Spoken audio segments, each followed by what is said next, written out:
February 28th, the Albany Unified School District Board of Education.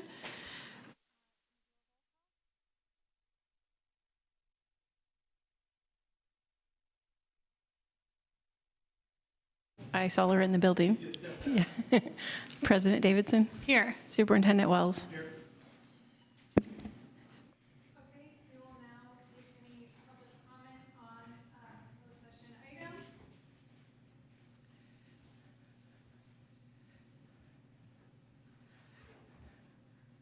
Seeing none here or online, we will now adjourn to closed session. Okay. Cool.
Oh, good. I love the brownie.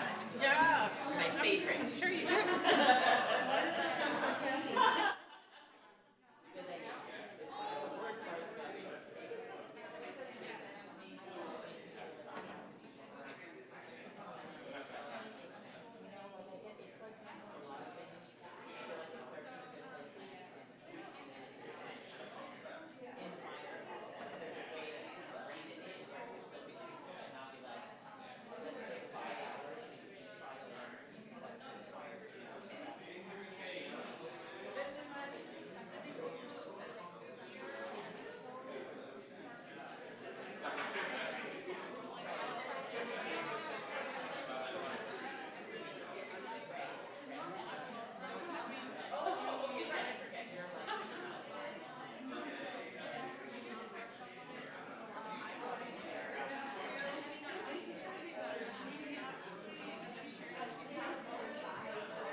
There's some in there. Go. There's like a minute. I'm about to bring boxes of tea for us, and there's mugs in there. Like, we feel we should get this year instead of plaques. Instead of plaques this year, let's give each board member.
Let's call to order this open session again of our meeting on February 28th.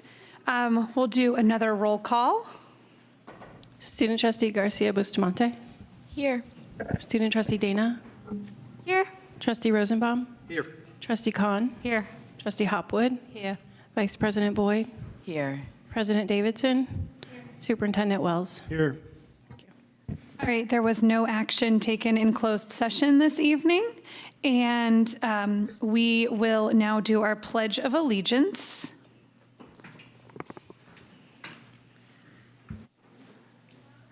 I pledge allegiance to the flag of the United States of America and to the republic for which it stands, one nation, under God, indivisible, with liberty and justice for all. All right. We'll now do the reading of the mission and vision statement.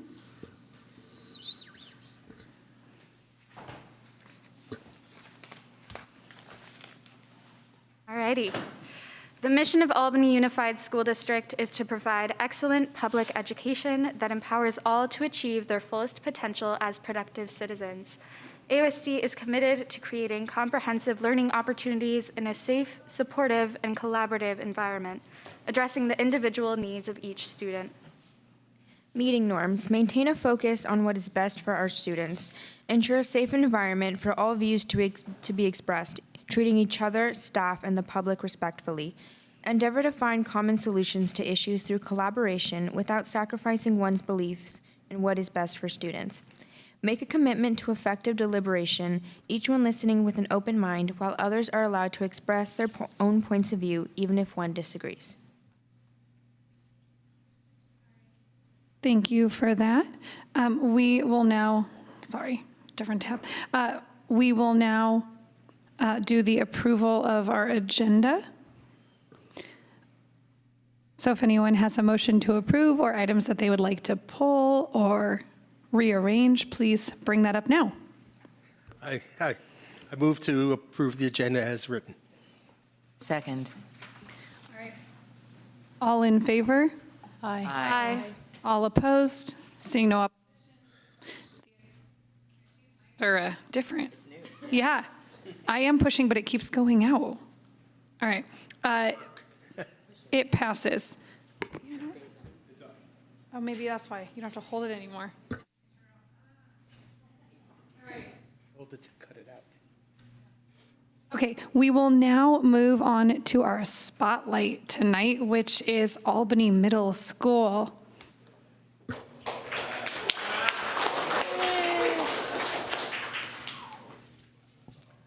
Well, good evening. Thank you for having me, President Davidson, Vice President Boyd, trustees, Dr. Wells.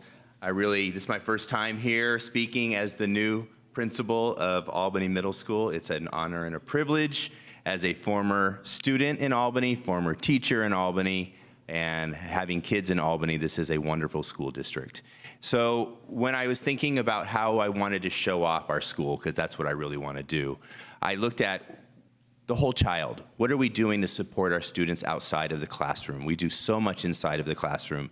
So I started working with our leadership and we started talking and I said, let's celebrate all the great things that we do on a daily basis to give our kids opportunities. Can you go to the next slide? So I wanted to just kind of quickly touch on the fact that we have 794 students and families this year at Albany Middle School. And if you notice below that, there are 53 certificated, 20 classified. We have 300 plus PTA members this year. We have so many people volunteering their time at lunch, in sports, after school, before school. It really does take everyone to be a successful school site. And part of our job as a school is to create that foundation and also have kids try new things. So what I always tell parents and students when I'm doing tours and presentations, middle school is a time to try new things, to meet new people, to fail, to get involved. And so that's partially what we're going to talk about tonight. And I wanted to first start with our wonderful counseling department, Miss Britton, Miss Hudson, and Miss Lorix.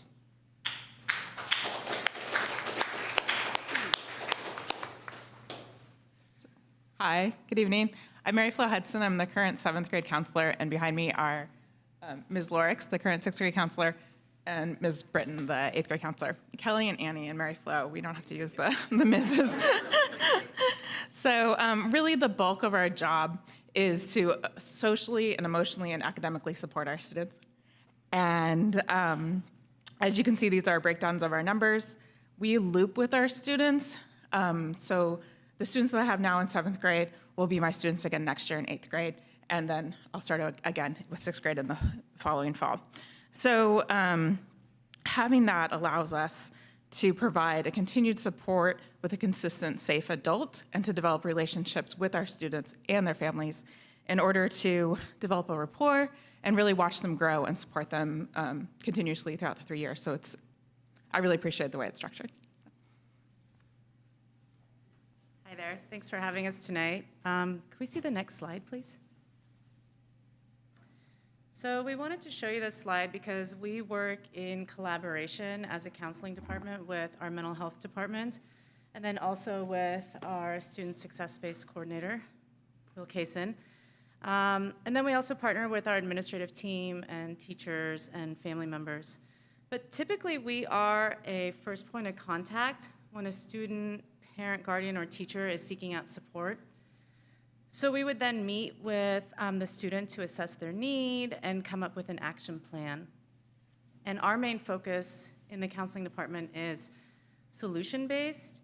So that means that we provide interventions and counseling services that are aimed at problem solving.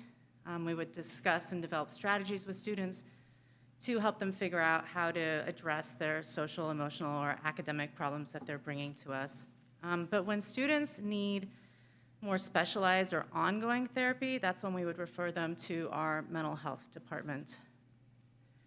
When our students need a space to regulate or utilize like their coping tools that they're working on, we would refer them then to our student success space, S3. But we're really intentional in how we overlap with these resources, and we really want to provide a wraparound support for all of our students. And like Mary Flo just explained, looping with our students really gives us, we would loop with them for these 3 years, it really gives us an opportunity to get a sense of their individual needs so that we can set up systems and strategies to support them throughout their 3 years at AMS. Hi. Next slide, please. Awesome. So here and here, this is helpful having that right there. So in addition to the things they mentioned, we also participate and help support students individually through partnership with school-wide programs. So for instance, the first one, Lunch Crew, it really is a weekly informal group. It's not really structured like a formal group, but it's really, really helpful to help kids build social skills or to improve their social skills. It's really helpful with our new students, especially during lunchtime, which is unstructured and can be a challenge for some students or just a big task. So we have that and we offer it. Something newer that we've partnered this year with Ms. Gray is kind of newcomer tours. So if we have families that are beginning ELD and the family speaks, English is not their first language, we've worked in partnership to see if there's students in the beginning ELD classes that speak the family's native language to help partner to provide the tour and answer questions after. So it's a collaboration to try and bring the families and the students into our community and at least partner them with someone who feels familiar.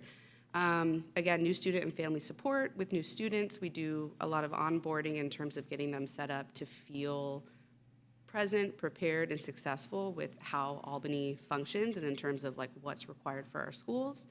504 plan facilitations, and again, active participation in some of the big school climate programs like Safe School Ambassadors, clubs, and sports. So these are a few things that are in addition to kind of what the other counselors said. Yeah. Thank you. Thank you.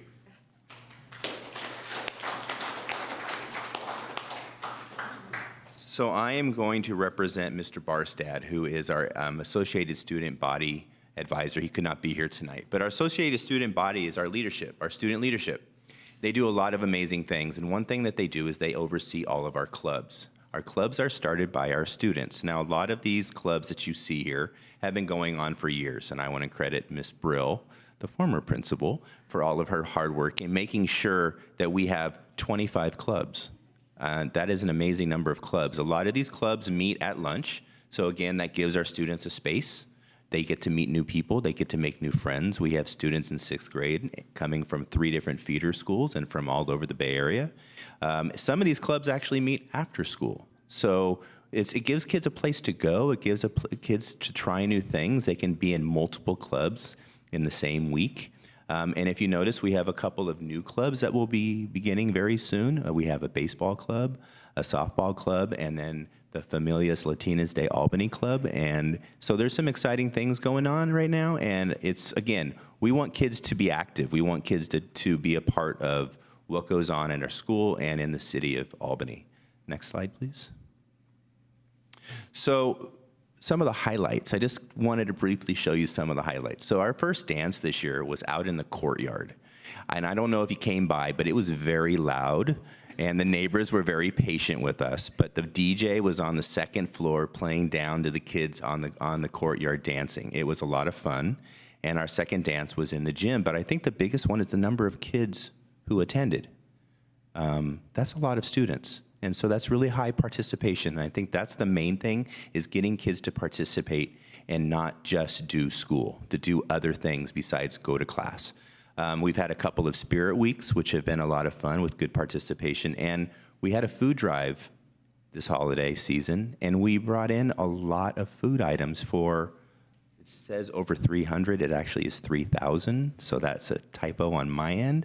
And we had families who donated quite a bit of money directly to the food bank to give back to our community. So ASB has a lot of new things coming along in the next couple of months, and I'm excited to be a part of that as the admin liaison. So next up is going to be Miss Penny, who is an amazing, amazing teacher.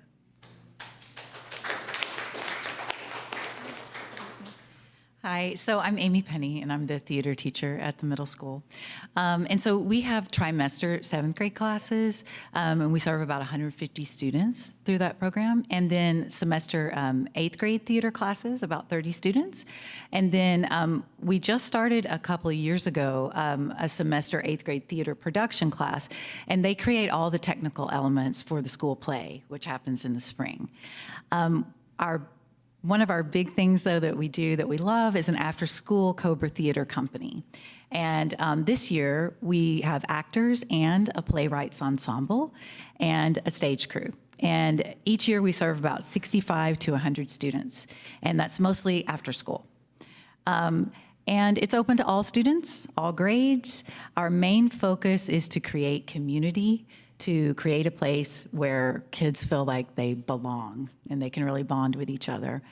And I hear lots of reports from kids that they make lifelong friends through these kind of programs, and it's super creative, right?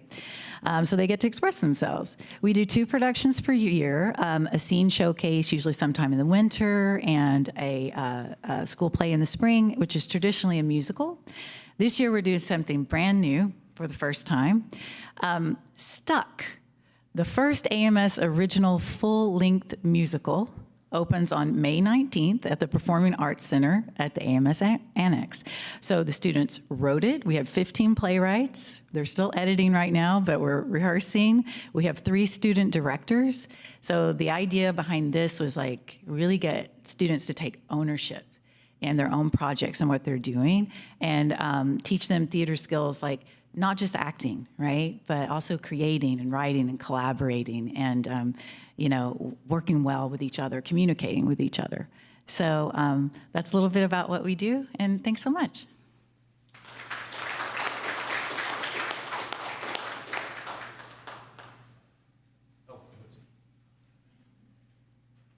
So I'm also going to represent for our athletic department. Our athletic director, Bill Tressler, he is at our first boys volleyball game tonight. So I said, go and have fun and represent. So that's really exciting. So I just wanted to highlight the number of sports that we have at the middle school and the number of students who are participating. That's 353 kids so far, and we still have 4 sports to go. But I also want to highlight, if you notice how many teachers and staff came tonight with me, we have 10 coaches who are staff members at our school site. And I've been in administration now for 12 years, and I've been at multiple school sites. I have never had this many staff members as coaches. It takes a lot of time, a lot of energy, and after a long day, to then give yourself even more is amazing. So I wanted to highlight that. And 3 of our teachers are LSU coaches at the high school. So that is something that I think I'm seeing a lot of is the back and forth between the high school and the middle school, which is what I want to see more of. So it's really there's some good stuff going. I'm excited about baseball and softball. We'll see how that goes. So hopefully the weather gets better so we have some time to practice. But I just wanted to highlight how well we're doing in athletics. It's great. And I believe next is Mr. Kaysen.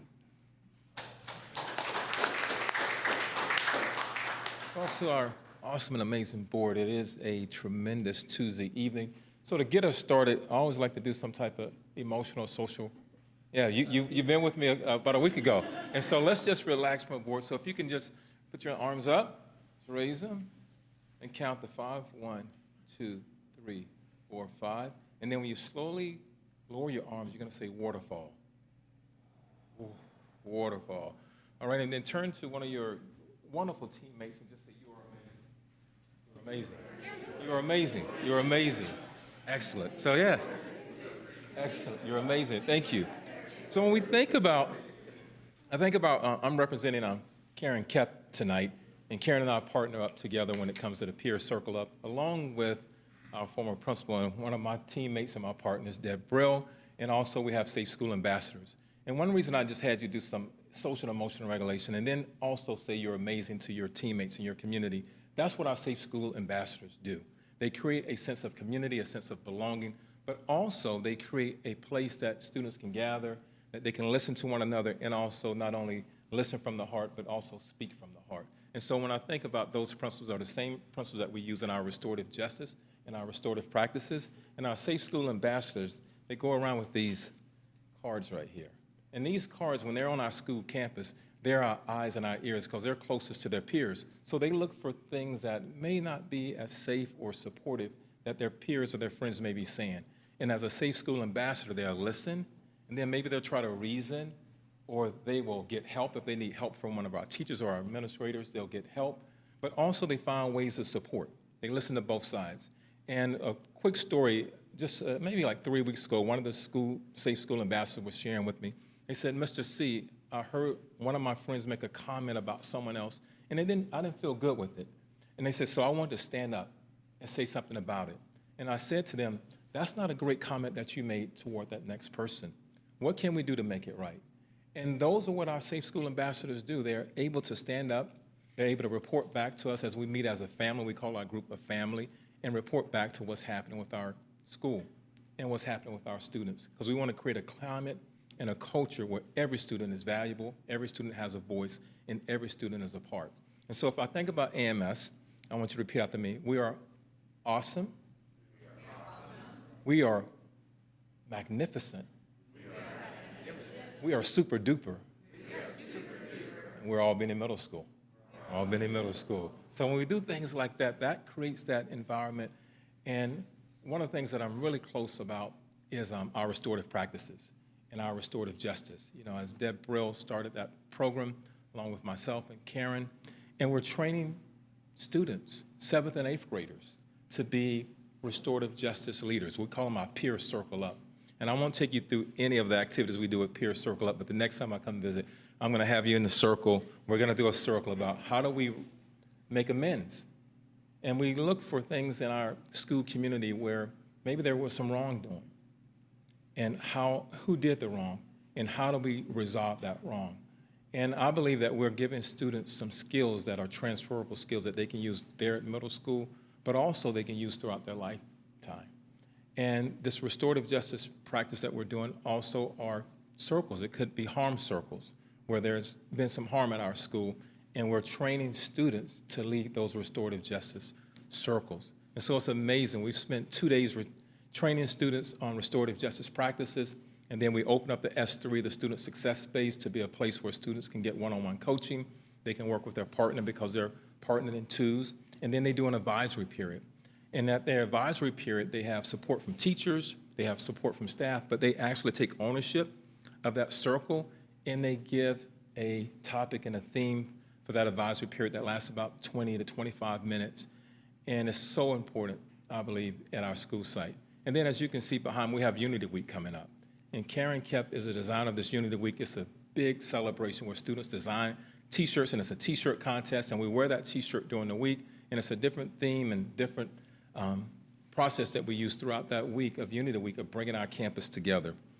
And that concludes it for this piece as I represent Karen Kep tonight, and I want to thank you for being a part of our celebration, also a part of our social emotional learning tonight. Thank you.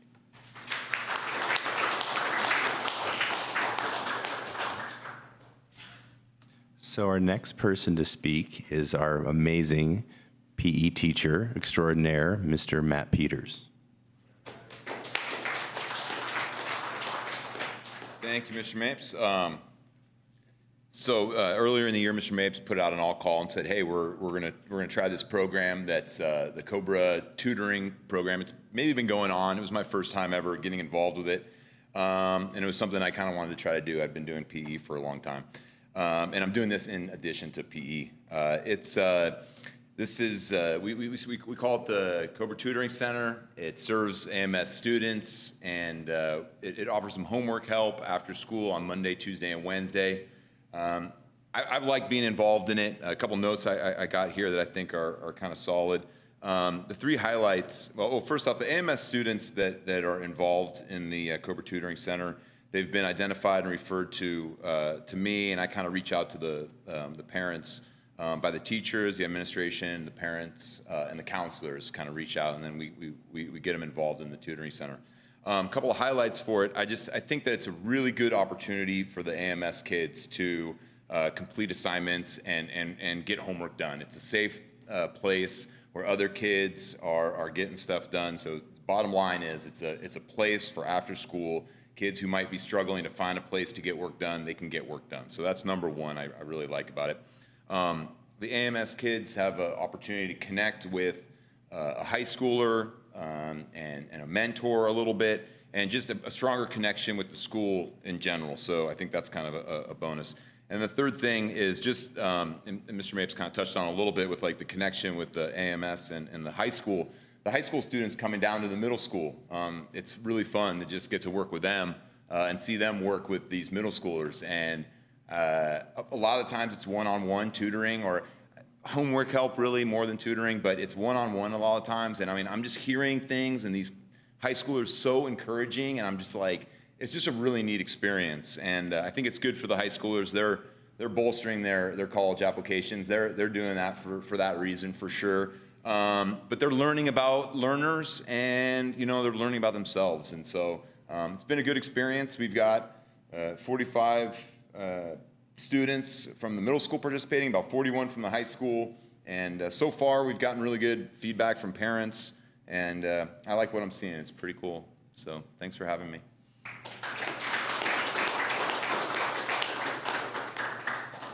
Thank you, Mr. Peters. And my son is one of the tutors coming down from the high school, and he's working with one student in math, and he's really enjoying it. So he's probably not happy that I'm mentioning that, but that's okay. We also have something that it's coming up starting on March 9th. I've been working closely with Alexia Ritchie on this and with the district and Dr. Ann Shin. We're actually going to offer some more programs after school for our students. And so this went out today in the bulletin, and I'll resend it individually without it being in the bulletin, but we're giving families an opportunity to sign up their kids for after-school programs where we're going to have teachers giving themselves, even again, to providing opportunities for students after school to get to know each other and try new things. So there's some exciting things that are going to be happening in the next weeks to come, and this will run through the middle of May, I believe. So it's gonna be a good start, and hopefully we can continue this next year and for years going. Next. Two things I wanted to talk about. So I wanted to give a big shout out to the Science Olympiad team. We had 60 plus students on that team. They competed on Saturday, and they came in second place at Cal State East Bay for the regionals. So in a month, they will be going on to state. So I threw their trophy in there. And we also, some of you are at the unveiling of our singing tree mural that our students created. If you can see a photo of it right there, it's going to go up into our atrium and it will be there forever. The students designed it about unity and about individualism, but also about community. And so this is everything you see there were their ideas. So it took some really hard work, but it was really nice. And I have to say, the after-school jazz band with Mr. Chisholm, I get to hear them play almost every day after school, which is really nice after a long day to hear the jazz band playing, and they're really good. So he wasn't able to make it, so I wanted to throw that in. And in the end, I just want to thank everyone. This really does take the board's help, the district, the parents, the staff, and we're doing it all, and the students. And so it really does take everyone to make a school run effectively and to give kids opportunities to kind of figure out who they are, what they like, what they want to, where they want to pursue their future. And so Albany Middle School is doing that right now, and hopefully we can even build upon that in the years to come. So thank you for giving us the chance to present for the spotlight, and we'll see you again next year.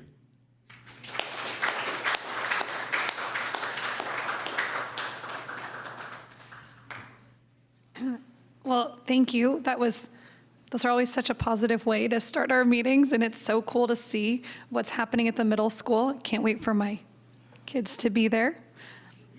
Okay, we are moving on to recognizing March as Women's Her Story Month. And I will pass this on to you, Dr. Wells. Yes, thank you. Recognizing, I think it's coming up now.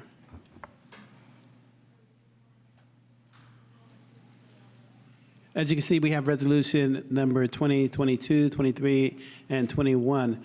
I just want to make sure, a point of clarification, Ms. Shin, did we have someone assigned to this? I can do this, but. I thought it was going to be me. Yeah, I since thought it was wrote you. Yeah, I was thinking you were. Hand it over. Okay, so this is me. So I'm just going to, we're recognizing March 2023 as Women's History Month. I'm just going to read it. You can pull it up if you would like to, but I can also just read it on my screen here. I'm going to read the background information and then also the resolution. Background information and details. We, the board, through this resolution, call on all schools to commemorate the month of March 2023 as Women's History Month by incorporating instructional activities and the recognition of the contributions of women throughout history in the classroom. Though we should all strive to do this year-round, this month-long celebration is an opportune time to acknowledge women's impact on history, culture, economics, and society. Women have always been at the forefront of history-making movements in the United States and around the world, even while confronting all of the challenges and struggles that everyday women encounter and triumphing over them again and again.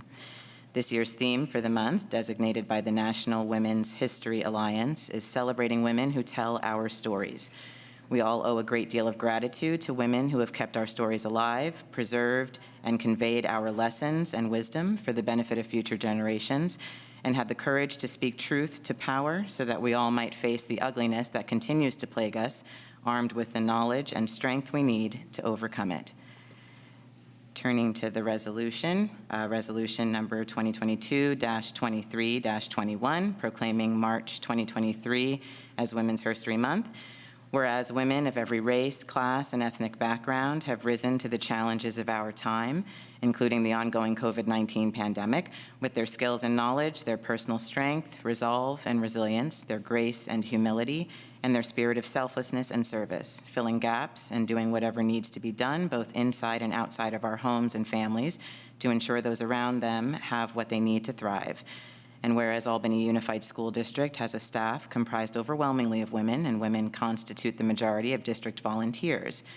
And whereas we recognize the key role that administrators, teachers, and staff play in our students' lives on a daily basis, and whereas our principals, classroom teachers, paraeducators, counselors, librarians, district office staff, school office personnel, mental health professionals, food service staff, campus supervisors, nurses and health assistants, facilities and custodial staff, and so many others in our district have continually risen to meet the challenging conditions of the COVID-19 pandemic and its aftermath for our students and their families, working tirelessly to keep our students safe and supported physically, socially, and emotionally during this time.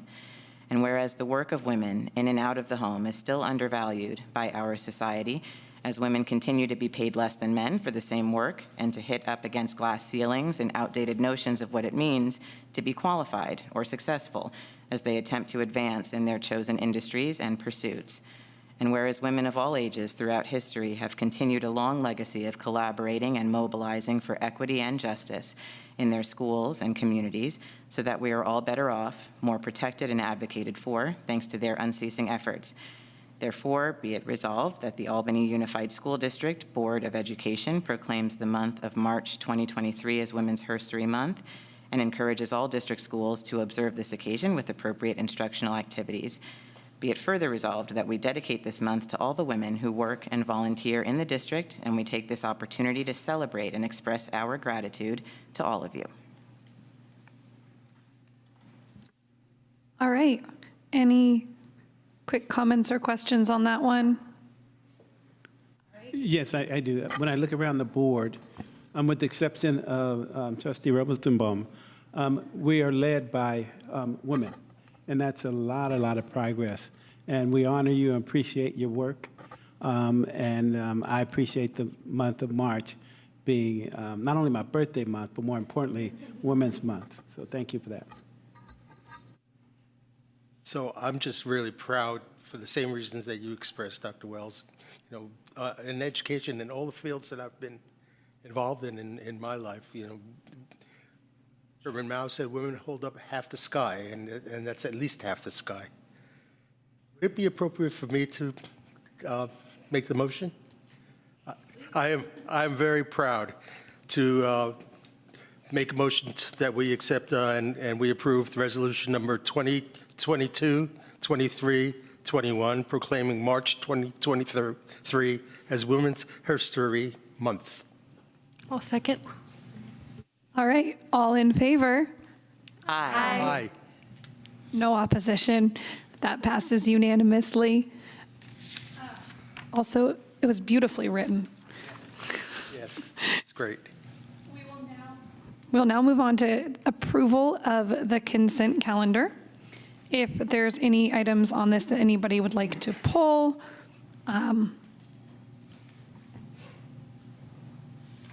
Okay, Vice President Boyd.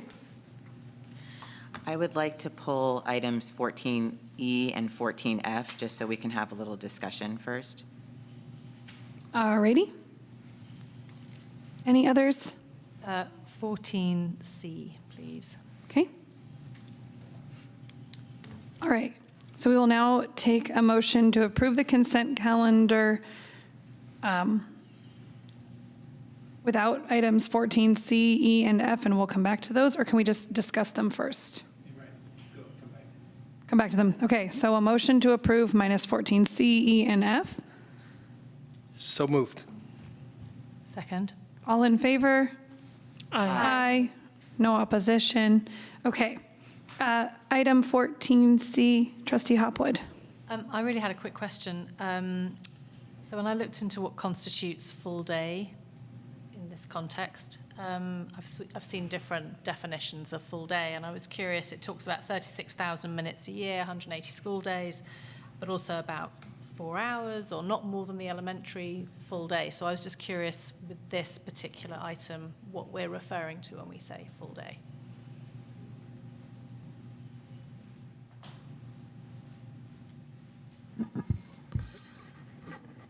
Guess I can answer for the resolutions. So what we really meant for my purpose of full day is we were going back to the original K plan, our kindergarten before our construction. So that's what I meant in this resolution. Okay, right. And so how many minutes was that per day, or how many hours was that per day before? You mean before we went AM, PM? To whichever you're referring, whichever. I believe it was 5.5. Okay. Yes. Sure, thank you.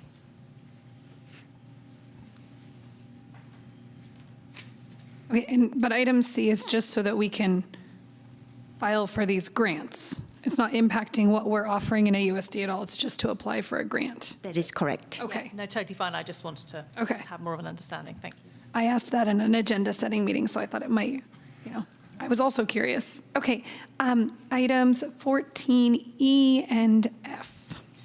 Yes, so those are contracts to approve agreements with the Berkeley Chess School to provide elementary enrichment at Marin and Cornell. And I just wanted to have a discussion about those services not being offered at Ocean View, if that's been considered. Just wanted to have a discussion on the record. For the record, I'm going to look into that because sometimes other schools opt out of what someone else is doing in lieu of something else that they prefer. I don't know if that's the case, but I would circle back with the board on a Friday update. Or do we have? Yes, so they chose to go with Mindful Life, which was presented at the last meeting. In lieu of. Could you repeat that again? They chose to go with Mindful Life, which is what we saw the You approved item that, for. right? Mm-hmm. Because I think these funds come from school care, and so each school gets to make a choice on what extra curriculum they'd like to add.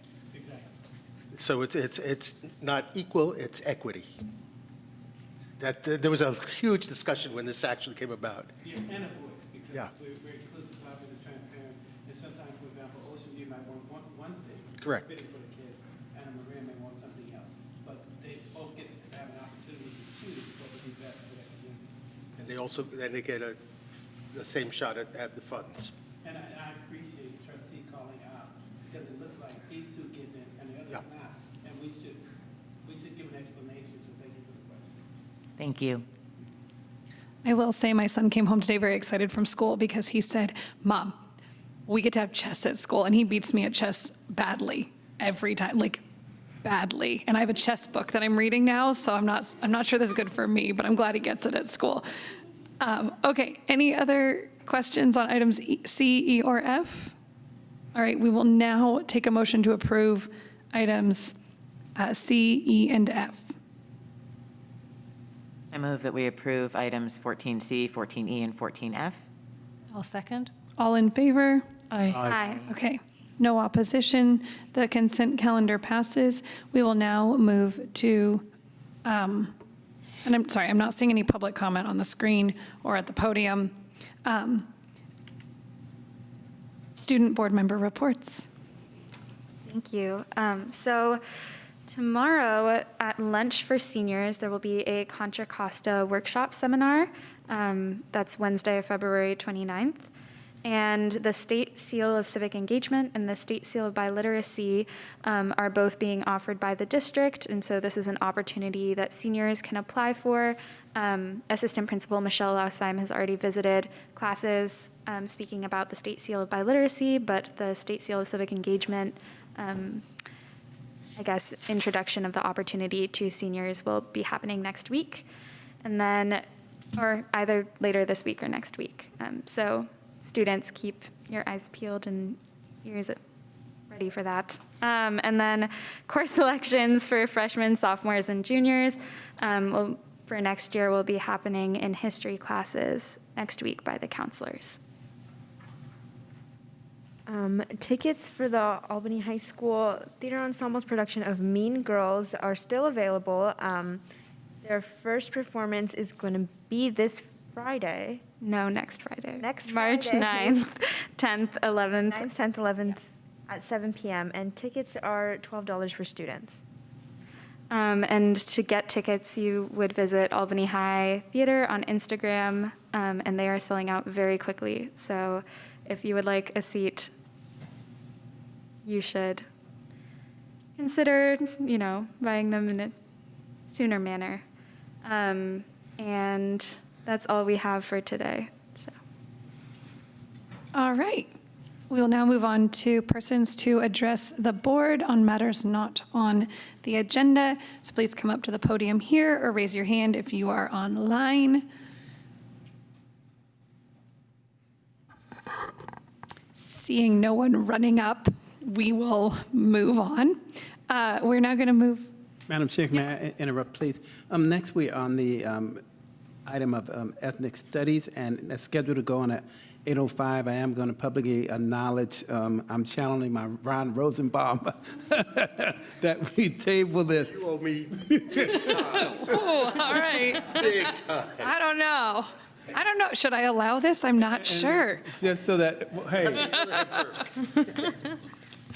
hey, I'll be the first to admit that you won't get perfection in me, but you get a perfect effort. And so my effort tonight is to make sure we have the various people who may or may not want to speak tonight have an opportunity, because it's scheduled for 8:05, and I do acknowledge that I'm copying you, and that we come back to this at 8:05, if that's okay, Madam Chair. Davidson. This is the one item that we will do this for every meeting, apparently. There was some discussion about not putting times on our parts, but it does just say review and action at 8:05. So would you like to move to 17B first, the audit? The auditor is not here yet. Okay. As well. So we will stop moving so fast. How about our 17C and D? I'm here. Yeah. Awesome. Let's do it. Check. Were we supposed to make a formal motion? Okay, good evening, everyone. So 17C, this is release of temporary employees, specifically certificated employees. It's going to be our teachers and maybe, some of our specialists. And each year, we hire temporary teachers to backfill other folks who are permanent who are on leave. And so because those permanent folks do have rights to return back into these positions, then we release our temporary employees. We're just having a discussion up here, sorry, so everyone knows what we're talking about, whether we need to formally vote to go out of order on the agenda. So I just wanted to make sure you didn't think we were just chatting behind the scenes on that. To just be super formal, let's take a motion to move to items 17C and D. Yeah. Okay, sorry to interrupt you. I'll go ahead and make the motion to move to item C and D until we're ready for the other items. I'll second. Just want to make sure. All in favor? Aye. Aye. Okay, should I do a redo? No, you're good. No, we got it. Okay, thank you. We read it too. Okay. And that's it. Okay. Yeah. So we now can take questions or comment, well, mostly just questions on our resolution to release our temporary employees from the board. Questions? Do you have a question? Good? Okay. And any public comment? Seeing none, we will take a motion to approve 17C. I'll make a motion to approve 17C, the resolution to release temporary employees. Second. Oh, we came up with our question. Pause. No, it's okay. I don't know how to procedurally do this, but I just want to abstain from this vote because I know one of the teachers that is a temp, they are my teacher, and yeah. Okay, great. So we will take our vote with the abstention by trustee Dana. So we have a motion, trustee Hopwood, and a second by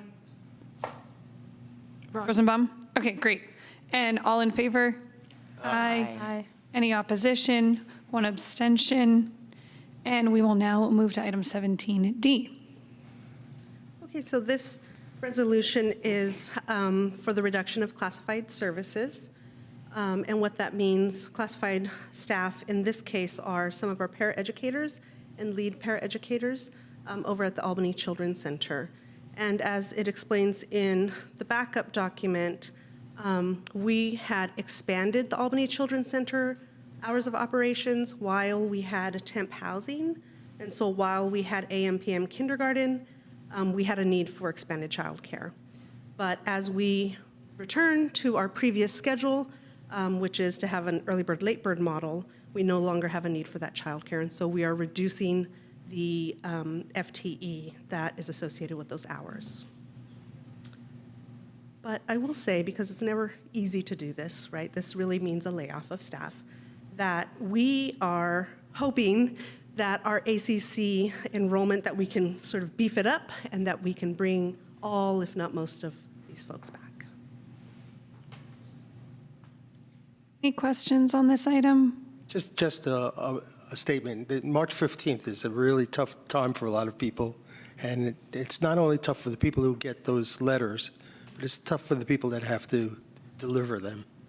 And, going into somebody who you've worked with and you know pretty well and have to say, I have to give you this because we have to formally tell you you're laid off at the end of the year. So that's really hard work, and I just want to acknowledge that. It is hard work. And then a little bit about our classified folks. They now have the same sort of deadline that we see in certificated ranks, which is the March 15th notice, which is really early, and it does get emotional, and it's a little tough to make it through the end of the year. But these are the rights as spelled out in the education code that we have to pass this. And then I guess just as another note, the new rules also require that we will see this again around May to, this is sort of the recommendation, and then we'll see it again in May that we are finalizing the layoff. So if we find that maybe some of those folks can be brought back, and we've done that work and we're seeing that there's room to bring some staff back, then you might see a shorter list. Something I've been wondering about as we move back to the longer day kindergarten, and one of the real positives of this shorter day kindergarten has been 2 teachers in the classroom. And I watched it with both of my children. It's made a huge difference. And I've heard it from teachers that it's really wonderful. So I wonder if there's any way we can get creative or find funding or something to keep some of these staff supporting in our classroom so that we keep that student to teacher ratio, especially as these little ones are going to be in the room for a longer day. Right. That's a tough question because that's, I guess we've got to start looking under rocks for our extra funding and where that lies. However, one of the reasons that our kinder program is returning to an early bird, late bird model is because there's still opportunity for teachers to have a 12-to-1 ratio the first hour of the day and the last hour of the day. So then that all the kiddos being together with one staff member is really from 9:30 to 1, and then you have a 45-minute break in there for lunch. So there's still that opportunity for the small ratios. In addition to that, I want to note that last we checked, we are the only district in the county that is doing that creative move so that we can have tiny, small class sizes around literacy and early literacy. And the teachers are loving that opportunity to have that more one-on-one instruction with the kids that you wouldn't get going through the traditional means. So I want to highlight that. As long as we have care offered at all sites to offset those hours. Okay. Trustee Dana. I wanted to ask real quick, did these employees get notified of this, not just in the agenda, but also through administration or? There's a formal notice that happens after the resolution is passed. Okay, thank you. All right, and any public comment on item 17D? Seeing none, we'll take a motion to pass item 17D.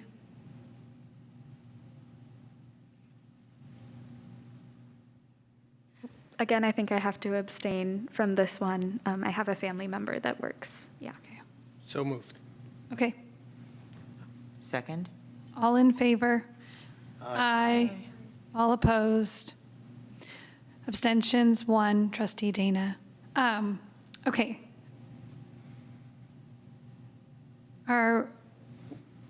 We still have a few more minutes, so we will keep moving on to item 17E.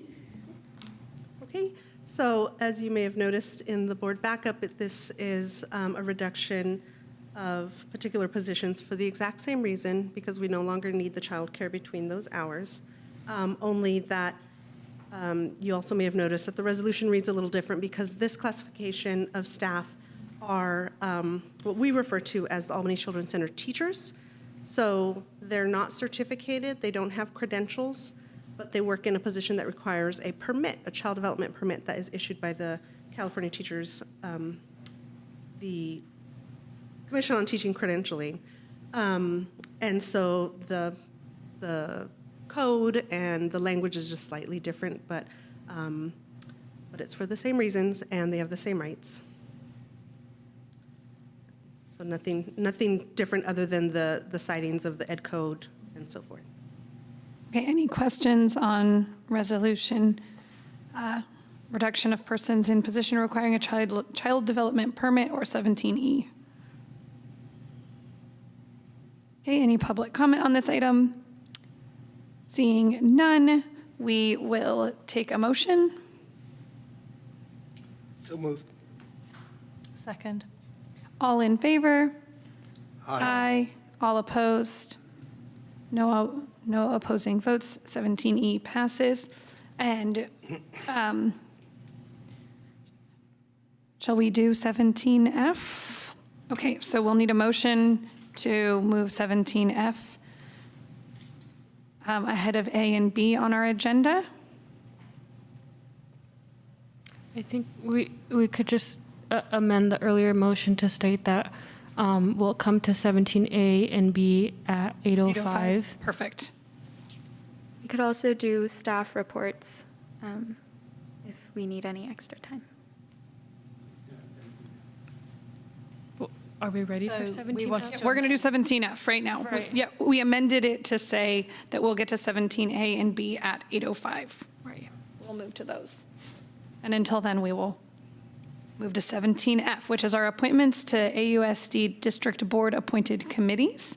And this is the Board Policy Committee, the Budget Advisory Committee, the Environmental Action Plan Committee, and the Student Achievement Committee. And shall I pass this to you? Yes, sure. Thank you, Madam Chair Davidson. As you read in your backup, we have recommended key folks to the respective committees just read by our chairperson.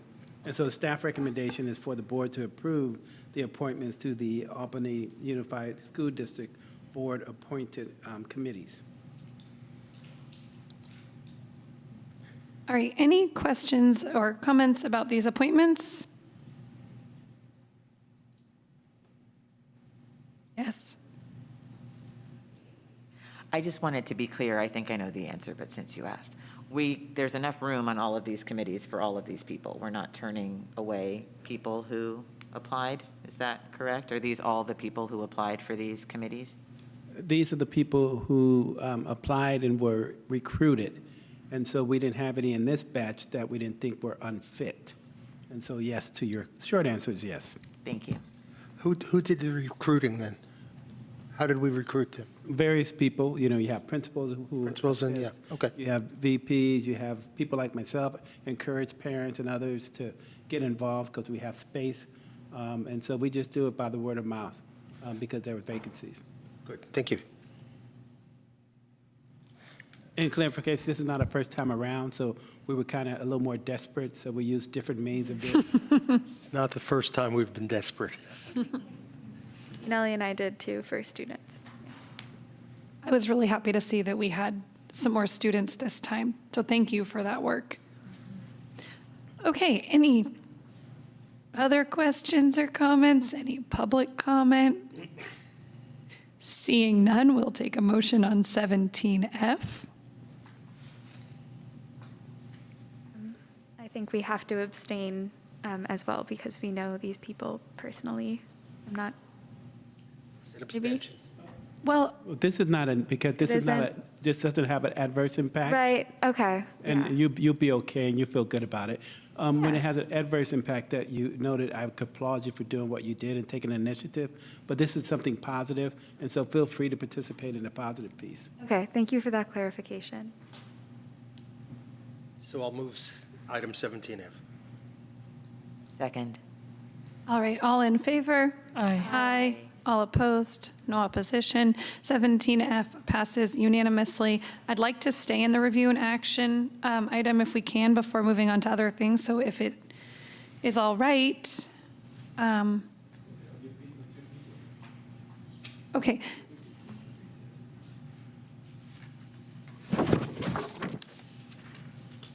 Well, I'm just struggling a little bit because I feel like we are trying to be efficient in our board meetings, not too efficient, but I also feel like it's the meeting of the board held in public, and we're within 10 minutes of it. So We could move to the financials then. our auditor is not here either.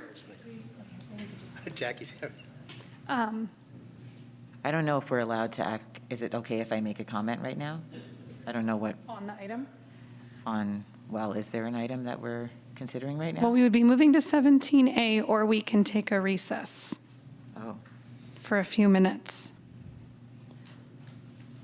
I think we should move to 17A. I feel that we should move on to item 17A. I think we've done enough to stall our, hold on to our meeting and move our items around, and I think we're going to move into 17A, and we've had 2 review and discussions on this item. We've had a good amount of back and forth from interested parties over the week on both sides, and so I will turn this over. Thank you, Madam Chair Davidson. As you guys know, this is the third time around. We had 2 review and discussion. We wanted to really be prudent so that we can hear multiple perspectives on the item, whether or not we wanted to start immediately with one semester versus trying to do 2-semester requirement. And as a former high school principal for about 10 years and in charge of the master schedule, I have to tell you that it's not an easy task anytime you put in requirements. And we are trying to move with a sense of urgency. And I wanted to be clear for the record, as I mentioned last week, that my preference would be to have 2 semesters, a whole year of ethnic studies. But you don't always get your preferences. You have to consider so many different aspects of the issue and what's most fitting and doable to get this started for the next class, incoming 9th grade class, would be to have a 1-semester requirement, giving enough time for us to consider or have the option to consider in the future a year long and getting people ready and credentialed to do that. It is a lot of moving parts to go 2 semesters. We considered all those options, and that's why I'm in full support of 1 semester, at least as an initial start tonight, so that we can get this started next year and not have it delayed under the auspices of great debates around ethnic studies that we're having across the country, in our state, and even locally here. And so I applaud both the community and the leadership at the high school with the grappling, but we have some agreements. Ethnic studies need to be something that's done immediately with a sense of urgency, and how we do it, we have some differences there, but I think we need to come together about the agreement that we need to have it done, and we need to have it done yesterday. And so, Madam Chair, I'm proposing as superintendent that we consider and approve the 1-semester requirement so that we can get it started next year for the incoming 9th graders. Thank you, Madam Chair. Thank you for making that recommendation clear. And so now our final questions or conversation will be about whether we are going to vote yes in support of the single semester ethnic studies graduation requirement or no, and ask staff to bring us back a different or amended proposal or recommendation. So any questions or comments? I do have a quick question. Trustee Khan, go. I know that in the what was supposed to be a public comment from one of the participants last meeting, they mentioned that in the information that they had gathered and in the meetings that they held, that there was an option that they reviewed which included removing the applied arts 1-year requirement that is only an AUSD requirement and not a state or it's not a state requirement but just an AUSD one, and replacing that with a 1 year of ethnic studies requirement. I'm wondering if that's possible for us to review that information, because I would personally like to see that and what that looks like and what impacts that would have on if we wanted to consider a full year versus a 1 semester. I can speak to some of that. The applied art requirement is specific to Albany Unified, but the bigger thing to think about with that is the total requirement of 220 credits and where that is, how that's divvied up, and then also within the comparison with the UC requirements. All of our applied arts courses are UC electives, so they count towards that elective category as well. Julie, sorry, can we pull this up in the backup, please, so that everybody can see what we're talking about? Sorry, which part? The comparison of graduation requirements? Yes.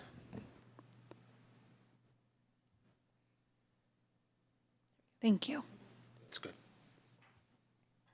My apologies, Principal McNally. Could you go down on it a little bit? There we go. There it is. A little bit lower. Yeah, I know this is not easy to read, and figuring all this out is literally people's jobs. But this, as is shown here, so the applied art requirement is specific to AUSD, but it does still count towards all the requirements that would meet the state minimum or UC eligibility or anything like that. So removing the applied art requirement, I think implicit in the question is the idea that if we remove the requirement, many fewer students will take applied arts courses. I don't think that would be borne out because students can still receive UC eligibility for that, and there's also a lot of interest in those courses as well, which we see from the fact that those are all of our CTE courses, and it's where we have our pathway programs, and we've been able to keep those pathways sustained with students taking multiple courses within the applied arts area. So specifically, what courses are we talking about? Applied arts. Yes. That's our culinary arts program, which includes international cuisine, our photography and advanced photography program, our computer science courses, our electronics and design and build and computer graphics courses, and I think that's all of them. I might be forgetting some. Oh, and then I believe, yes, yearbook can also be counted as an applied art. And then I have another quick question. I know the UC is considering making ethnic studies part of the A through G requirements with the possibility of either removing English or history and kind of working that out so it's still, the same amount of units.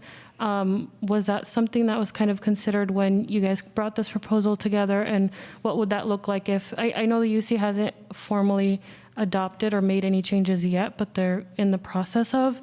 And so I'm wondering if those considerations were part of these discussions and what that might look like if we go one way or another. There was some discussion of that, as is shown here.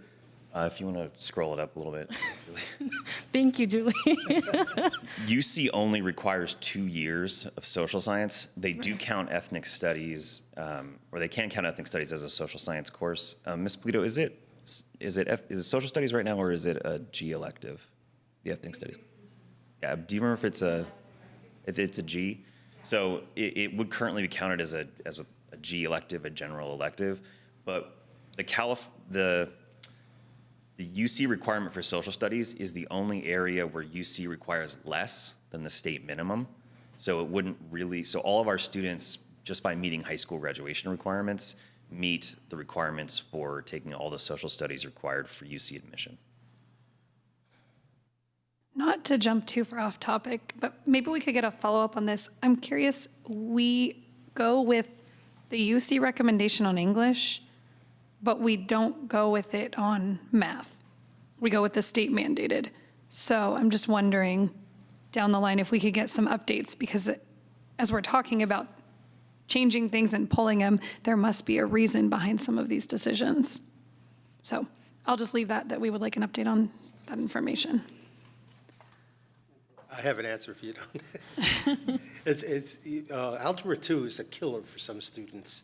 And so there's some students are not going to make it for A through G requirements and that's a big problem in education and has been for many years as an ex-algebra teacher. So far we haven't figured out how to break through that. That's my answer. Any other I have a comment. questions or comments? Yeah. I have a comment. I just want to say that I appreciate this is a balancing act. It's really difficult, and this has been a long 3-year, well, this process started 3 years ago. You've done at least 2 years of actual work into how to implement this. And my overwhelming feeling is that I know you all want what the best is for all of our students. And I know that's at the heart of your decision making and how you've chosen to implement this. So I'm comfortable with the proposed curriculum, and I really appreciate everything that everybody has done, all the stakeholders and faculty at, being so engaged in this process. So I appreciate it. Any other board questions or comments before we move to public comment? And we'll have one more round after. All right, if you would like to make a comment on the item 17A, please approach the podium or raise your hand if you are in our virtual audience. I also want to appreciate everyone, again, who sent us emails. There was a lot of really great information in those. If you do approach the podium, please make sure you fill out a card at some point.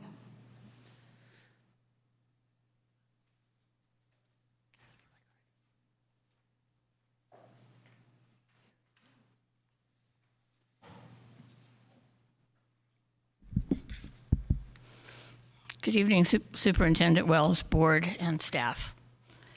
I want to briefly reiterate my comments of 2 weeks ago. I personally hope that AUSD's long-range vision is to incorporate ethnic studies from the TK level through high school. Ideally, it will be woven into all facets of the curriculum, not one separate standalone course.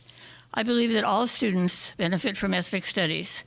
Not only does the course uplift and honor the heritage and contributions of those previously not included and acknowledge the struggles of those who have not always been heard, but it allows students to make connections with one another. Shown different viewpoints, all students develop a better understanding of diversity and gain tools such as empathy, which are crucial to improve our community. An expansive and robust year-long ethnic studies curriculum guides all students along this path. So I urge you to develop a policy which requires a full year of ethnic studies for students at Albany High School. However, I realize it's not quite as simple as it sounds. It's a big decision with a lot of variables, and I encourage you to take action tonight to push any new course for a year, but to push it back so that you're not doing it in the next academic year, but in the one following. And this will give staff an opportunity to thoroughly evaluate graduation requirements and determine how to best meet the needs of students today while developing and planning for a full year course in ethnic studies. And just sitting here listening, it occurred to me that perhaps you could do the semester next year if in fact you absolutely have to do it next year. But the long-term goal is the following year, it becomes a full year course. So it's not somewhere down the road, but that you have it codified in your resolution that it is in another year, it will be a full year course. Thank you. Thank you.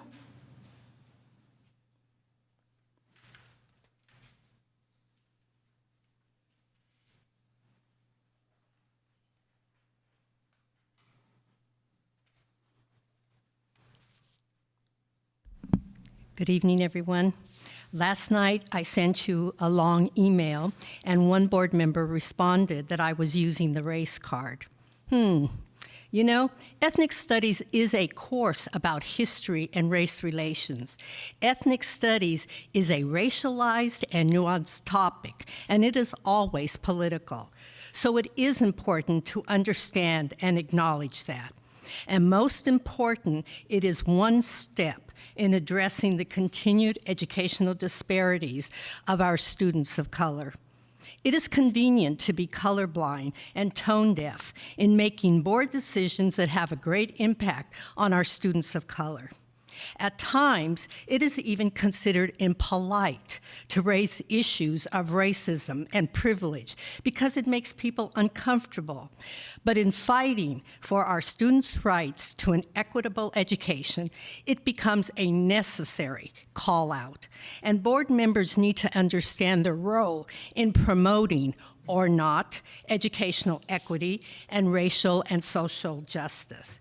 We have had to fight for ethnic studies since its inception over 50 years ago. Today, there is research to show how efficacious it is for students.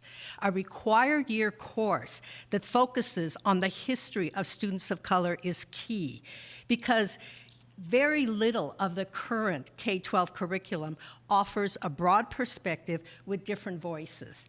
Ethnic studies is a game changer for a number of reasons, including 1, relevancy for all students, 2, source of identification and pride for students of color, 3, more engagement by students, 4, they are taught by knowledgeable and trained teachers, 5, it is new knowledge for all students, and 6, empathy are essential life skills. Tonight, I'm asking all of you to stand in solidarity with one another on this last day of Black History Month and affirm a year-long ethnic studies course for all students. They need it and they deserve it. Thank you.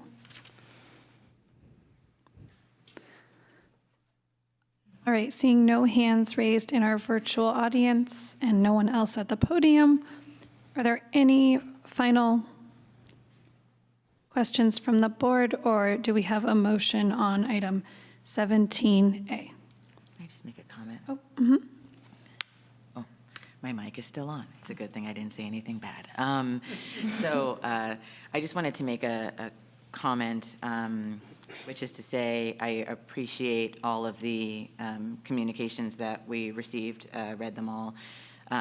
They're very thoughtful. And also wanted to appreciate all of the work that has gone into creating the schedule and the calendar, and weighing all of the different issues. And I also just want to say that from my perspective, although this isn't exactly, this is not about one semester versus 2 semesters of ethnic studies, but the importance of making sure that our curriculum and our teaching body throughout our schools, throughout the entire time that our students are learning with us, is as far-reaching, as diverse, as progressive, as nuanced, as, critical thinking. Like, I don't think there is any substitute for that. That's not to say you can believe what I said and be in favor of 1 semester or a full year mandatory course. I just don't want to lose sight of the fact that regardless of what we decide with regard to what happens for 1 semester or 1 year of our students' lives, I just want to appreciate and applaud all of the comments that I've received from teachers talking about the efforts that they've made to continue to diversify their curriculum, and all of those teachers recognize, as I do, that it's a continuing process that will never be finished. And so I want to applaud that and recognize it, and say that, to me, that is, it's not about, I'm not weighing the fights, but that is a fight that I will continue to be pushing for, because I don't think there's any substitute for that. And I think that that's incredibly important for us to continue to work toward. And I know that I'm not the only person who thinks that important, but I just wanted to acknowledge that. yes. I really want to give emphasis to the fact that there was a survey given out to students earlier this year, I believe, and they overwhelmingly chose the 1 semester model. And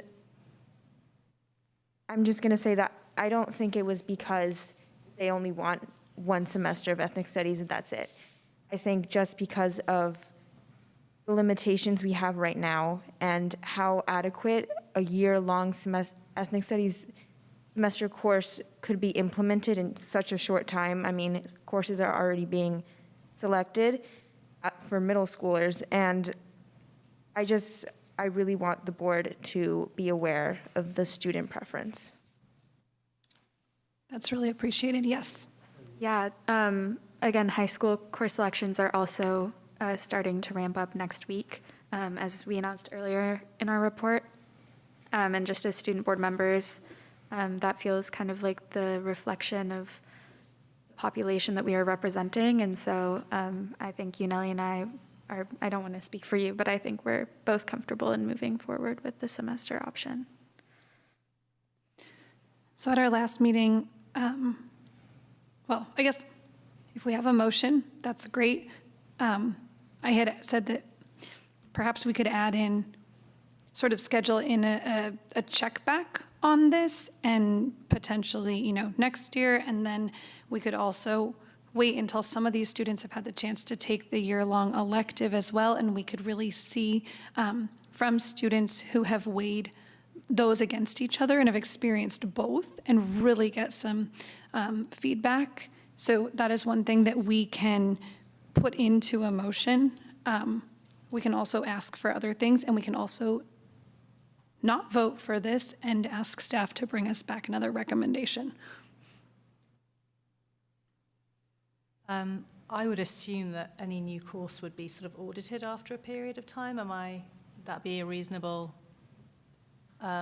expectation, or how would that normally work? Yeah, I mean, within the site, anytime there's a new offering, we will have a process, generally informal, of over several years, doing what we can to stand up the course, and then evaluate the course and its effectiveness, and if it's meeting the goals that were intended.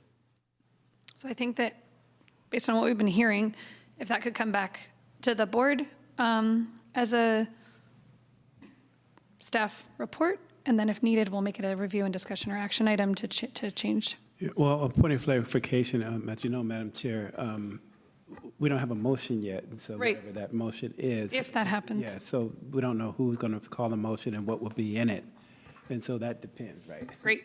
I would like to make a motion, if that's all right. I would like to make a motion to approve the Ethnic Studies High School graduation requirement as written, as discussed at length, one semester model. That's not written. Oh, yes, it is. Here we go. For the board to approve the recommendation. The one semester model. And if it makes people comfortable, I would just ask that we perhaps can hear your evaluation of that program when you've had time to implement it. At not any particular predetermined time, but would look forward to hearing how that is going. Sorry, that was a long-winded motion, but I would suggest maybe after 2 years, which I think we discussed 2 weeks ago.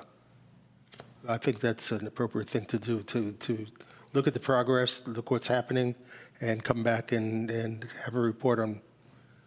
That gives us time to think of other ways to do this. Somebody wrote a letter, why don't we just have an 8-period day? Well, point of clarification, because there is a motion on the floor.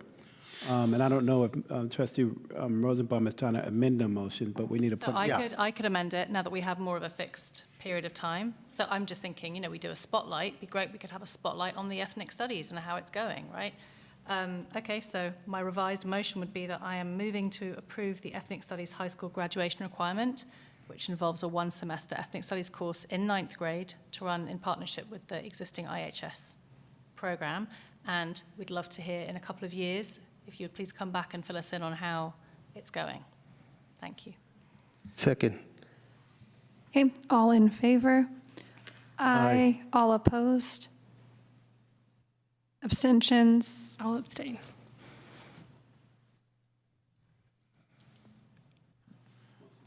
Motion. I'm not sure that we can just abstain whenever we don't want to vote on something. Is that, I want to know, do you have a conflict of interest on? Then alternate to a no, only, I don't think I have to give a comment, so I'll just. That's okay, that's fine. Thank you for doing that.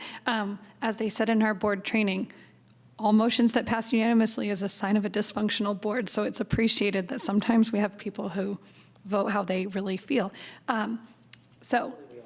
Yes, okay, you're right. That did not come out correctly. Who vote that way. So the motion passes with all in favor except for Trustee Khan. Okay?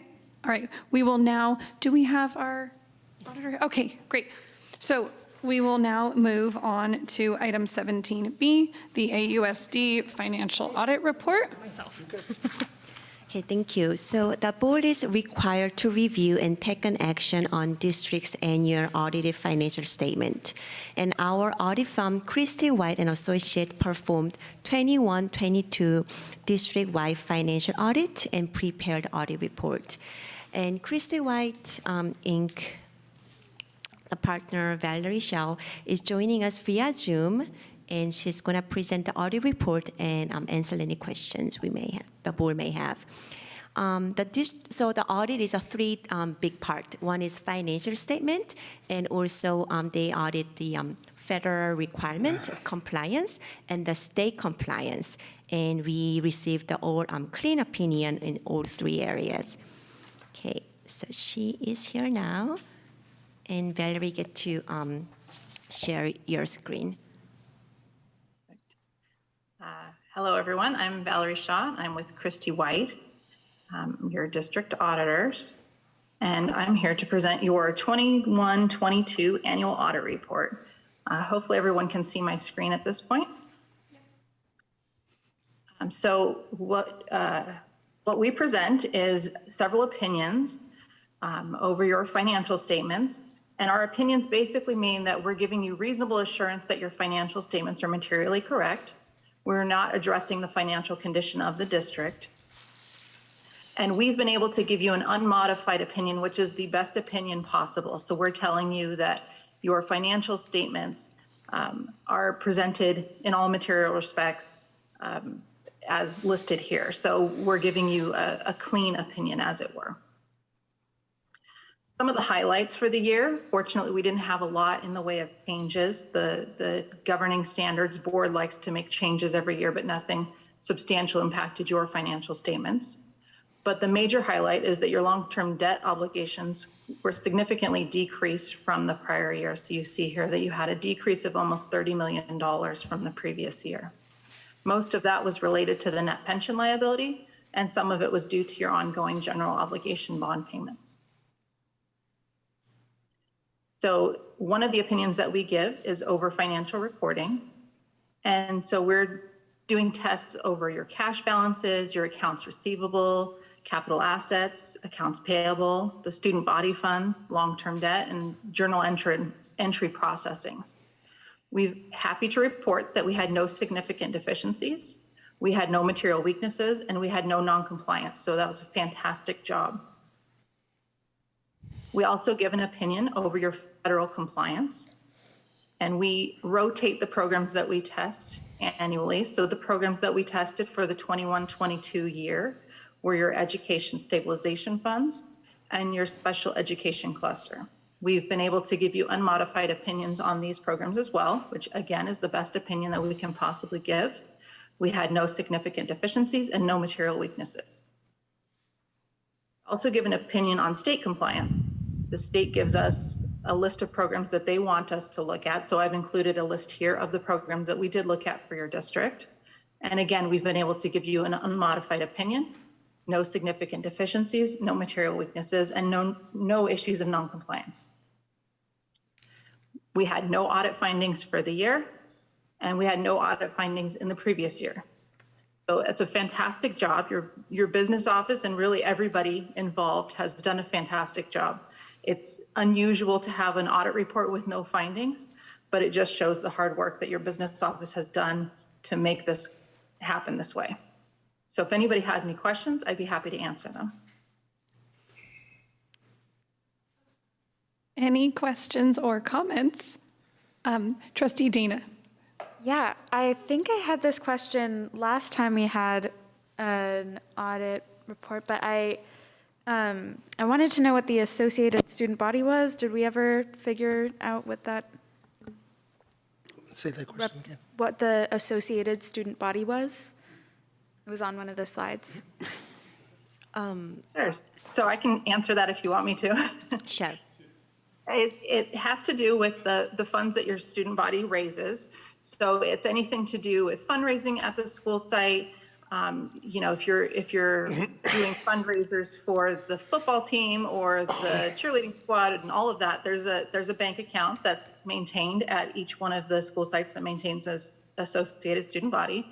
And the funds that get collected there have to have accounting processes just like the regular district financial statements. So we actually review the bank statements and all the activities, and we make sure that everything's been approved by the student body, and then it's following the proper internal control rules. Perfect. Thank you so much. Welcome.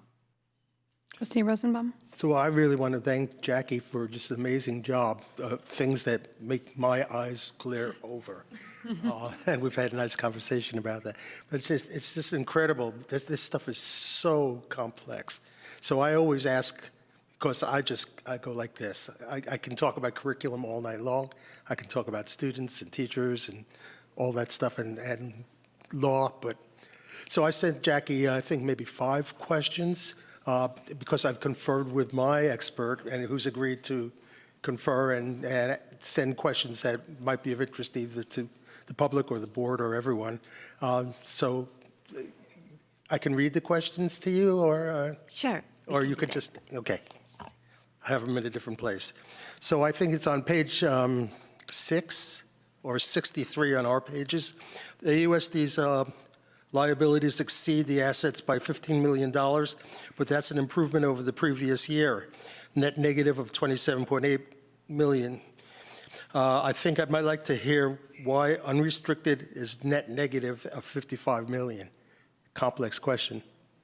I know that Jackie likes this stuff.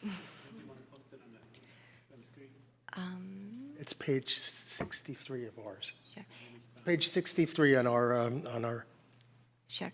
It's under financial analysis as an entity Sure. in a whole. So let me share my screen then for the questions, and our auditor will be able to answer those questions. Oh, thank you. I think it's 6 of yours. Okay. So see. I'm gonna try to copy all of your questions, so then we can all see it together.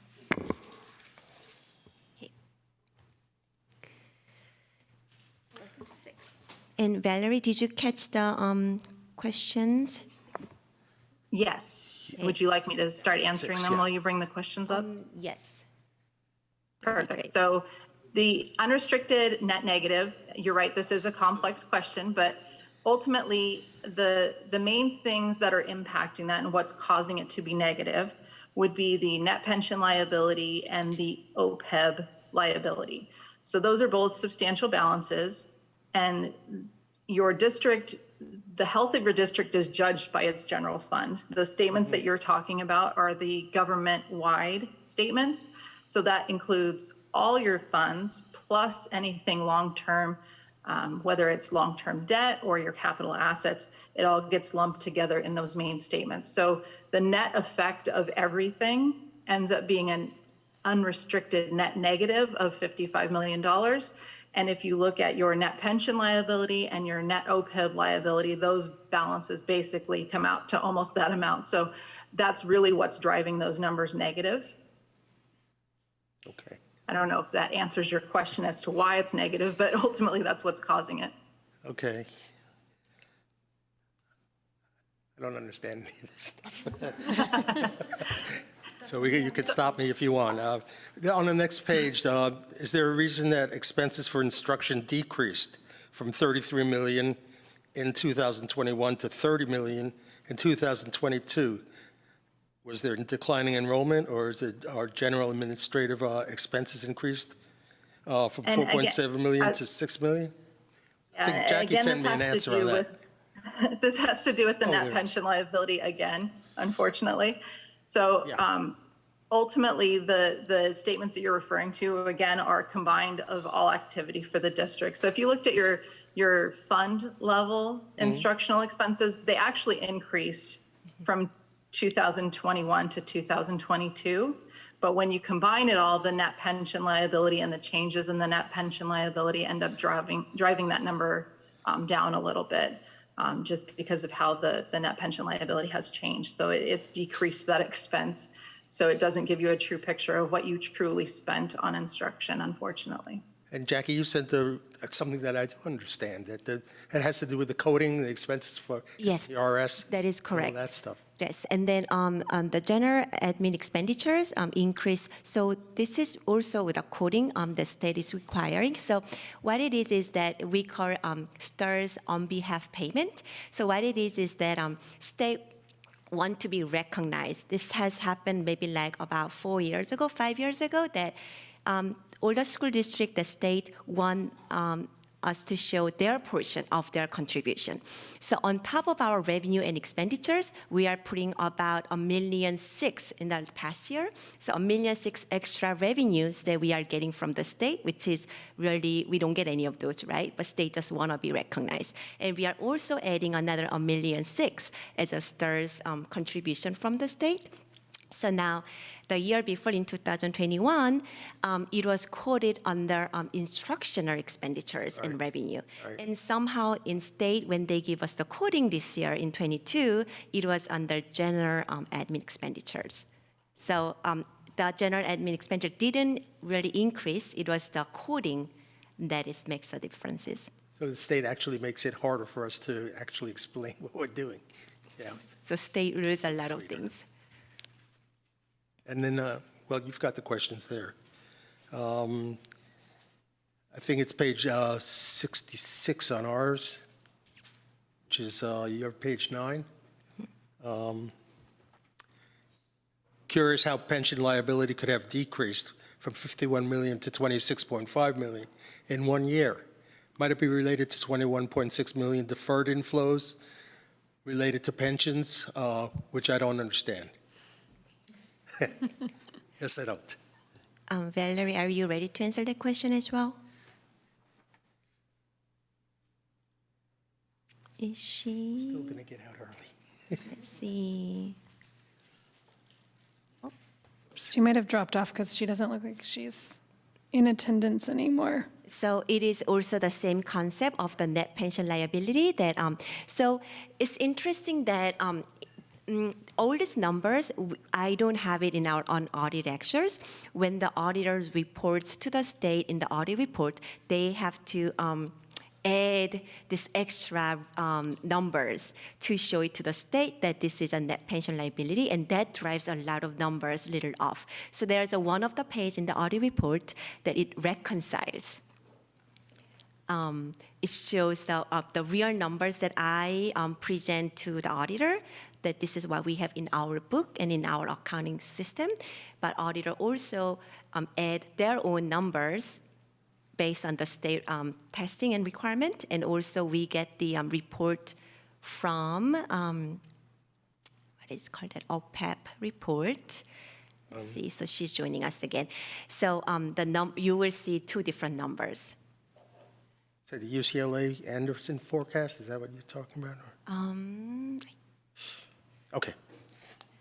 Valerie, would you like to add anything on the third question that you will see here?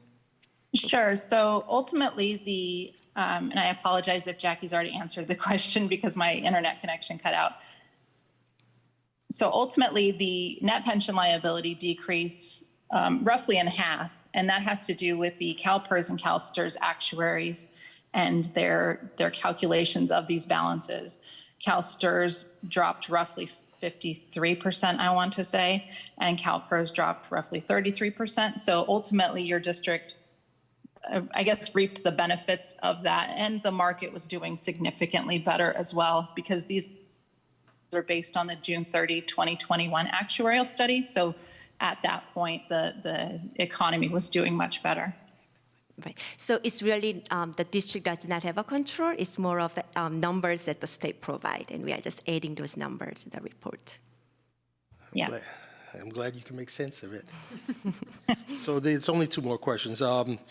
Is the district on track to repay the 17 million of 2012 and 2016 refunding bonds by 2030, which is, I guess, what we're supposed to be doing? Can repayments be accelerated during the next 3 years, the next 4 years, when interest exceeds principal?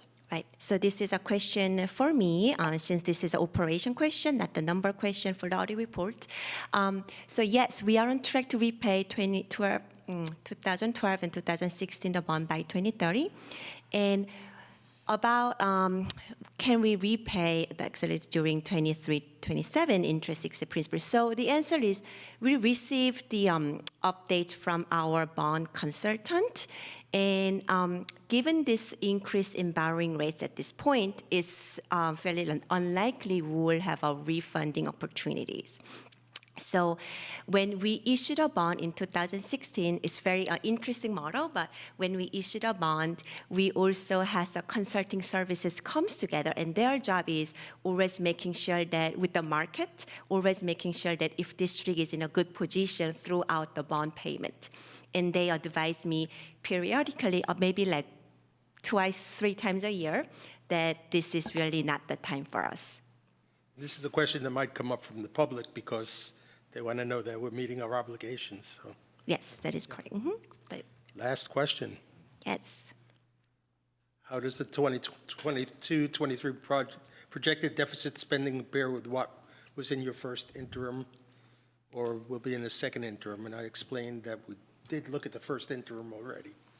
Right. So again, thank you for all these questions. This is very good questions, very high-level questions. So this last question, well, I'm working on the second interim at this point, and we will have the numbers very shortly. Hopefully sometime next week, I get to update with the numbers. Thank you for teaching me and teaching us. It's like you got to hold me down. Look at this. This is great. I've been struggling with these kind of numbers ever since I was in the board when I was not working directly with kids anymore. So I'm learning between you and Charlie. It's a good thing we'll have a budget workshop too, because it's very, very helpful. Yeah. All right, so on that note, are there any other questions from other board members? I know, can we keep the lights? We're on trial. No questions, but just wanted to make a motion to, I move to accept. Hold on, No? I want to make sure we don't have any public yeah. comment, and then please do it, because I always miss public comment at this time. I'm not seeing any here. I'm not seeing any online. Please go. I move to accept the 21-22 district financial audit report. Second. All in favor? Aye. Aye. All opposed? No opposing votes. Motion passes unanimously. And we will now move on to our superintendent and board reports.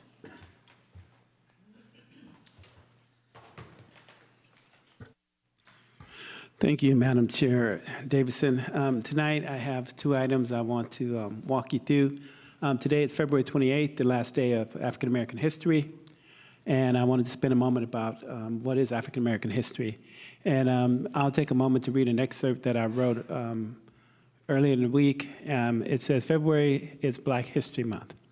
This is when we are intentionally about trying to pay tribute to the generations of Black folks from Africa, including many queens and kings and those Africans that created science, mathematics, the first university where many folks from around the globe studied various subjects, including the arts. Today, we recognize African Americans who struggled with inhumane treatment in America to eventually achieve full citizenship. Let us not forget America's own foundation. Black people were considered 3/5 of a person in the Constitution. Imagine that and the adverse impact it has on such a people who have contributed to the world foundationally and significantly in so many notable ways. Because of the atrocities against Black people in America, we pause to be intentional about some of the African Americans' contributions. And I wanted to pause to do that because this is a significant month in American history. Lastly, I want to share with you from a famous poet by the name of Langston Hughes. You may have heard of him, and a poem called I Too. I too sing America. I am the darker brother. They send me to eat in the kitchen when company comes, but I laugh and eat well and growing strong. Tomorrow I'll be at the table when company comes. Nobody dare say to me, eat in the kitchen. Then besides, they'll see how beautiful I am and be ashamed. I too am America. That concludes my report for tonight. Thank you, Vice President Boyd. Got me all emotional now while I'm supposed to speak. That was wonderful. Thank you, Dr. Wells. So just, nothing I say matters. It's not important. I'll just say two things quickly. One is to thank Juanita and Maud. We had a fundraiser for the Black Parent Advisory Group there last week. They donated a portion of all the proceeds that they got that day from people who came in and ate or took out food to donate to the Black Parent Advisory Group Scholarship Fund. And a number of us advisors and regular participants in the Black Parent Advisory Group had a meal there together, and it was wonderful. And I believe the chef owner of that restaurant is a Cornell parent. So just want to thank them and shout out the restaurant. It's wonderful, and I really appreciated that support. And then the other thing, which isn't really a report exactly, but it feels like it's an okay time to say it, is, and this is so not as important as the Langston Hughes poem, I just wanted to say that I really think it would be a good idea for our agendas to no longer have times there. And one thing that can come up in addition to just kind of us slowing down perhaps when there's been lots of comment about how long the board used to take to do things, and we've really been told that we need to be quicker and we're trying to be quicker, but then it's too quick, and it's just like, people have really expressed the importance that we be efficient with time, everyone's time, and I think that's really important, and I really applaud this board. I think we've been doing a great job. It helps when you don't have a pandemic happening, like at the forefront, but still. But also, I don't want to ever give the impression that there are certain items that we want to delay things for and other items that we won't delay things for. It just opens us up to seeming like we're playing favorites even when we're not, and it's, it concerns me. So I really would like for us to, I don't know if it needs to be an agenda item or if we can just, kind of do it. But I think if folks want to look at the agenda and say, okay, this is the fifth thing, I'm going to guess that it will perhaps happen at this time, and then that's kind of on you, then so be it. But I really don't want to tell people they should come at a particular time and then all have to decide on a case-by-case basis what we're going to do about that. Thank you. Trustee Hopwood. I don't have any report except to say that the prom outfit donation scheme is still going on until, I think it's this coming Saturday, isn't that right? They're going to have the swap at school on Saturday. So if anybody has any gowns, suits, ties, or any prom gear that they want to donate, please go ahead and do that in the atrium until Saturday. Thank you. Trustee Khan. A couple of announcements. One, just want to thank Familias Latinas for the wonderful game night that they had. They used this event to fundraise for their scholarships as well, and they got my son hooked on loteria. So, and we're still talking about it now, days later, and he's trying to teach, their family members about it, so that was wonderful. Outside of that, CSBA's Lobby Week is actually coming up soon, in about 2 weeks, and I registered, and so I'm looking forward to being able to advocate at the statewide level for some of the issues that impact our communities here. And then outside of that, I will be meeting with Senator Skinner's office later this week to kind of discuss on a more deeper and intimate level the issues that our district is facing and just what support we would like to see from the senator. And I believe that's it for my reports. Thank you. Thank you. Trustee Rosenbaum. So, Board President Davidson, I'm used to using people's first name, I'm sorry. It's okay. So Vani and I have been talking and meeting about working on the board handbook and how would we do that. And I'll talk a little, maybe you want to talk a little bit about it as well. But we really feel it's important that we go through every page of the handbook and the rules of order and reach consensus on each matter. So there's some things, personally, I think it's a very good document. I think there are some things that we're going to want to look at more carefully or reword so that's clearer, but basically have us agree as a board to draw consensus on each one of those pages before we move on to the next one. And then come to an agreement that once we finish this document, that we'll live by it. And then we've talked about how we would work that in. I think in our meeting, we were talking about scheduling 1 hour, 2 1-hour meetings, probably attached to a closed session before the general. It seems like we're moving very well through our agendas now. So. We were thinking that if there were some evenings, since we've had many that didn't have a closed session, that maybe we could just do it at that time, understanding that we may need to shorten it to have our closed session items, but instead of asking our board members to come for a secondary meeting on a different night, that we could maybe do it that way instead. But we wanted to maybe put it on as, we wanted to figure out how we could all discuss that quickly here so everyone could give input if you would prefer a separate meeting, or is it okay to discuss that? I mean, I know, but if we don't, so anyways, maybe Julie can send out a survey. Yeah. I suggest that you discuss this at future agenda items to be introduced by the board. Yes, we will do that. We're sort of on the borderline here, so of one or the other. So now I lost what I was going to say. That's it. Okay, so that's going to come up in future agenda items, which is when I was going to bring it up. So I'm glad you've prefaced why I will bring it up. Because this is something I'm reporting out on because I think we made a lot of progress. There's only 25 pages that we really need to look at. So if we gave half of it for an hour. I think less we decided. Yeah. That's it? We must not have had any committees meeting this month, because, okay. Right, okay. So I have not been to any committee meetings. And I just, and we were out of school for a week, that's why, okay. So I really don't have much of a report. I'm going to save it to add it in future agenda items. I just wanted to second what you said, so maybe we should, I don't know if we need to discuss the timing as a future agenda item also. All right, I'm going to close this part. We're going to go into future agenda items and our discussion there. So when I move to future agenda items, lovely segue, Trustee Khan. Okay, y'all are gonna hate me for this, but no. So I had actually sent a report to Dr. Wells that I had hoped we could send out to everyone, but I sent it so short notice.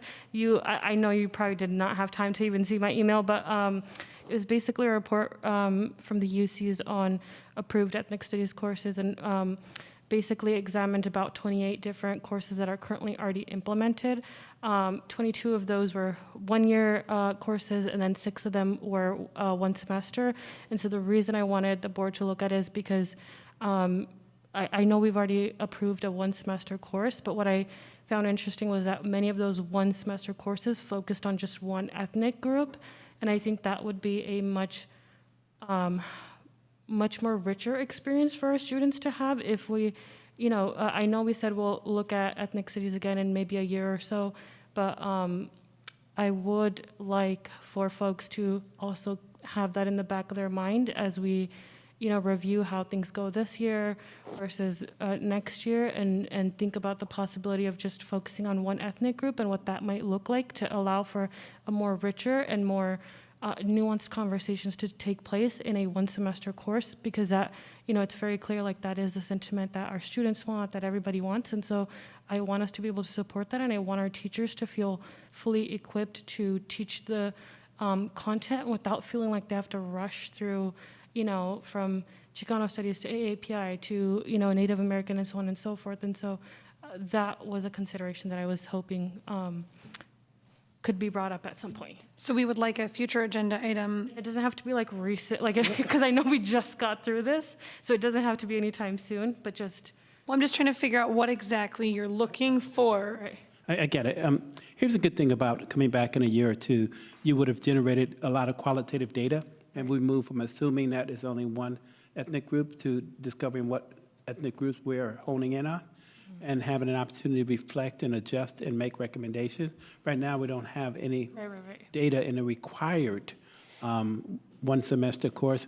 But please note that we, unlike so many others, are currently teaching ethnic studies at the high school. It's just not required. So I'm looking forward to the opportunity to look at the data, because then we can reflect and have rich discussion and make some adjustments that really would benefit our students. So I like that recommendation. Yeah, I mean, I'd be interested in having that on the agenda as well, because building elective programs. I mean, one thing I really love about Albany High is for such a fairly small high school, we have a very broad elective program. But to build new electives into the program, first of all, you have to get a number of students who would actually sign up and be interested in it. But I think if we had an African American Studies course or a Latinx study course, if we could get 28 to 30 students who would sign up, then we have an FTE, and I'd like to have that discussion. Okay. But driving it would have to be driven at the high school, by the high school, and by the IIC. But I mean, I've been through those discussions and seen those things generated, including ethnic studies at other high schools that I've been involved with. Well, I'm going to add that one into our issues bin.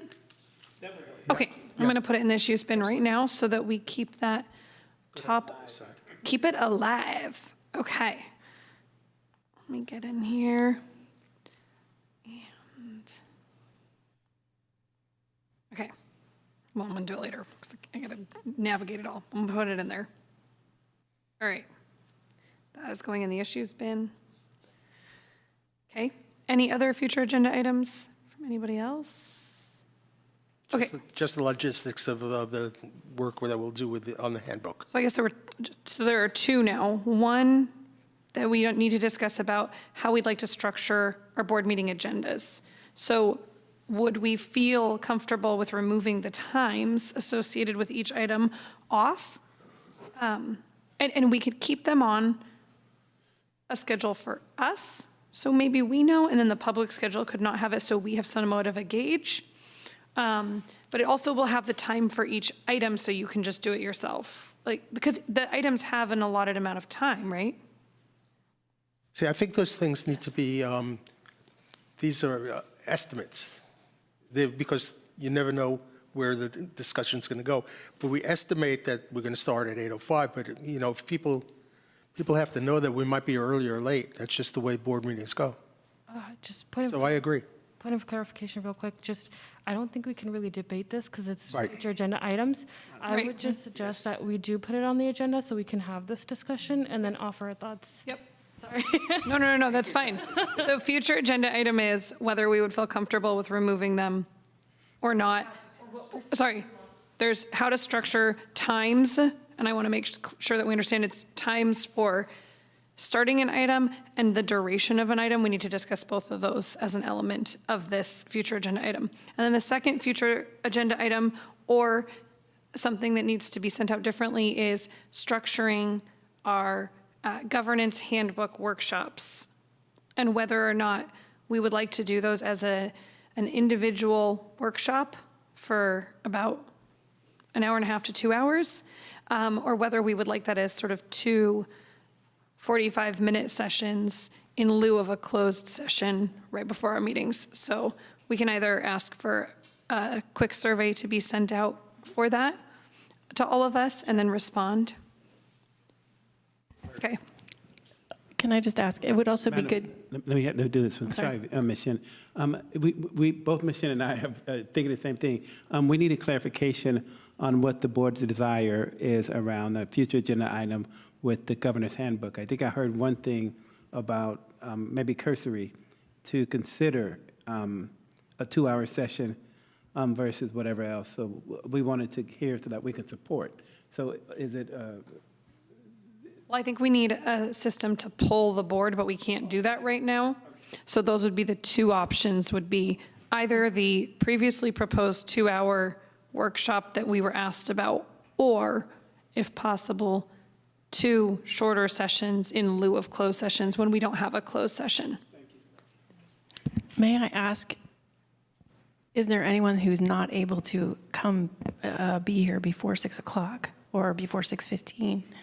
Because that may determine whether we can. The thought was to do it in that 6 to 7 range when we didn't have a closed session. Okay. We've had so many evenings where we didn't have a closed session and we're starting just at 7. But if we could say, hey, for these 2 weeks. Sure. I understand. We would still need to agendize that as a special meeting. So we still have to go through the regular opening business, allow for public comment, but we don't have to allow for public comment on items not on the agenda since it's a special meeting. So we might need like 5 to 10 minutes of allotted for that, just to make sure everyone's aware. It could just be an agenda item, but it's from 6 to 7.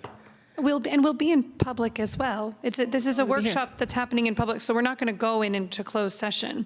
Oh, I see. So you just want to add it as part of a regular meeting? It would just mean that we would start a regular meeting at 6 So glad we instead had of this. 7, but there would be no closed session, or if we needed it, we would start the meeting, go in quickly, and come back out to the open Got work it. study. Yeah. Thank you for clarifying. Okay. And if we need a closed session for some reason, we could do it at the end. Or we could push it to another week. Push it to another time. We understand that there will have to be some flexibility. Those are the 2 options that will be proposed to the whole board. Great, okay, thank you. Anyone else? Sorry, one last one. And then we do have one public one, so just don't let me forget. Oh, okay, sorry, real quick, I don't know if this needs to be on the agenda or not, but just bringing this up, I know at the workshop with Harold, We talked about a uniformed reply when we get emails, just to make sure that, so I don't know if we wanted to create a protocol for that and if that needs to be on the agenda or not, or. I think Julie can follow up on that one because you might have made some steps on that. Oh, okay. Okay, Sorry then. so maybe we can get that in a Friday update.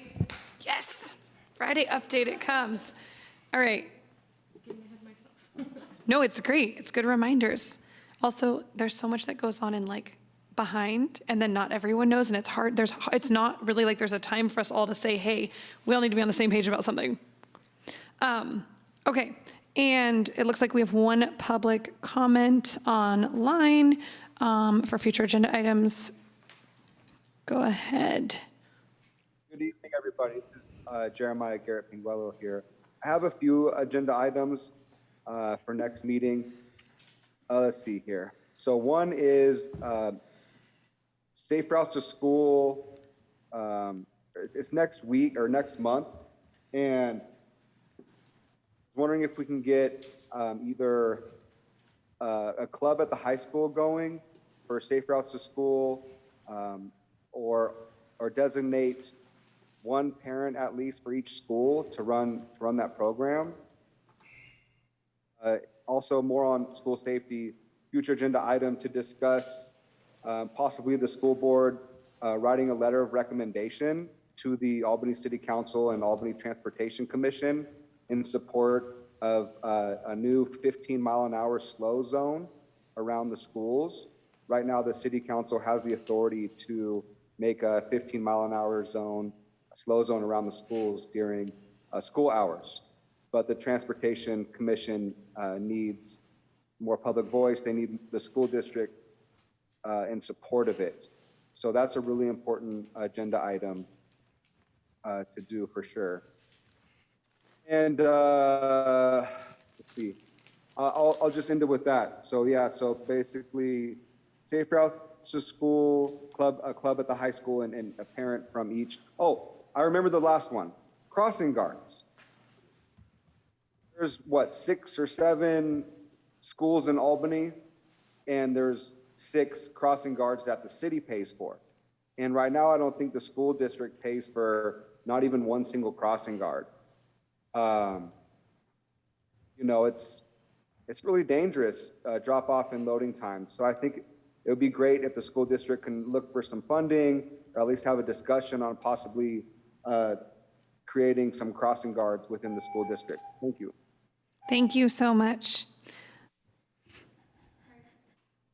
Seeing no other public comment on future agenda items and no more board comment, we are at the end of our meeting. I call this meeting adjourned. Have a great night.